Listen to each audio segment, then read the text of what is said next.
Is this a dagger which I see before me? Oh, Macbeth, this opening line. His uncertainty at seeing this vision of a spectral dagger. The dagger's appearance can be viewed ambiguously. Is it an omen that Macbeth should proceed, or is it a final warning of his conscience? Macbeth's dismissal of this dagger later in the speech would suggest that he's trying to make himself believe that it's a good sign. But how would you interpret the appearance of a dagger hovering before your eyes right before you were due to commit murder? Oh, hey guys. My dog Lulu and I were just doing a little bit of Shakespeare reading. How about we go learn about your summer reading assignment?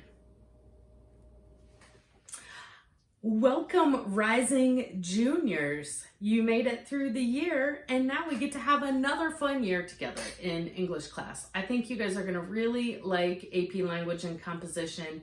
We read a lot of really thought-provoking texts, and it offers up lots of great opportunities for discussion. The book we read, everybody loves it. I promise it's up there with The Crucible. The one that we'll read later in the year. People also really love the summer reading book. So I wanted to talk to you guys just a touch about summer reading. The first thing is reading this book, Half Broke Horses by Jeanette Walls. It says a true life novel. So this book is based on Jeanette Walls. She's writing it about her grandmother, and it's written in first person as if she is her grandmother. So it's not her autobiography, but it is very true it's kind of a biography of her grandmother. And while some of it is probably fictionalized a little bit, it is really based in the true events of her grandmother. And her grandmother grew up out west in Arizona, New Mexico. I don't know if any of you have ever been out that way, but if you have, you'll probably be able to relate to some of the landscape.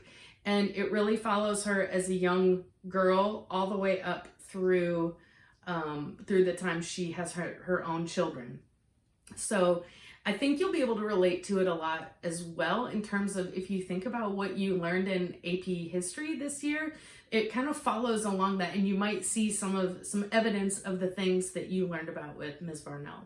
So let me just read you, because I think the first line is so good that if this doesn't hook you.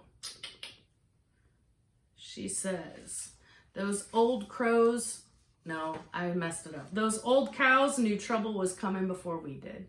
That's a great example of just kind of like, you already know there's trouble brewing, gets you right in on the action. So you can look forward to that. I really think you'll like it. The voice is just great in it. It's very readable. So there's that. And then you will notice on the Google Classroom that I posted additional short texts. Do you have to do all of them? Yes, you do. They will all, I promise it will all help you at the beginning of the year, because we are going to use all of these texts as soon as we start back up in the fall, whether that is here or whether that is in person.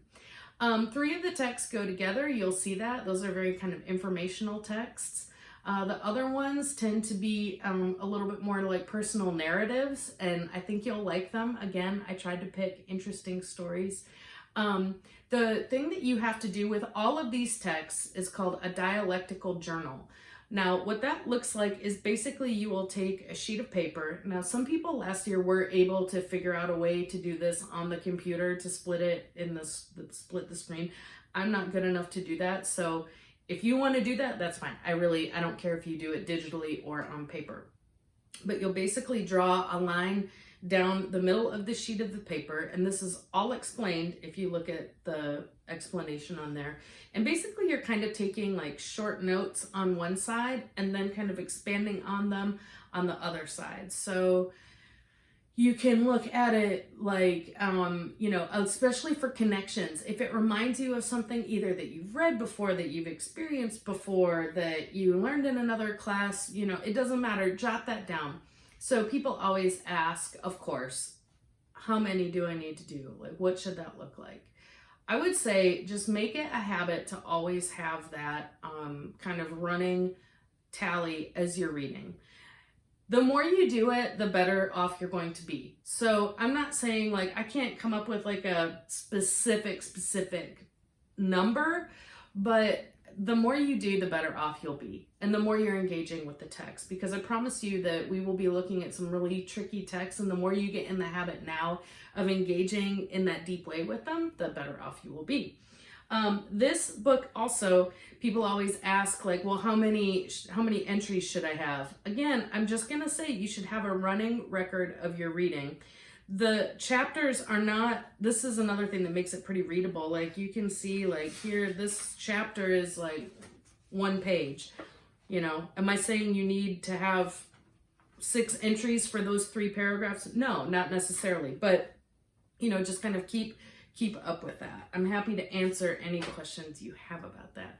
I am really glad that I get to have you guys again next year. I'm really looking forward to it. The second year that we get to spend together is always really special to me because we kind of know each other's quirks a little bit. We get to pick right up. We know what our expectations are of one another, I think, and we get to really hit the ground running. So just know that very excited to have you all in my class again. You know how to get in touch with me. Please reach out if you have any questions, and I will hopefully keep touching base with you through that Google Classroom throughout the summer. So I hope you're enjoying the rest of your year. Okay, bye.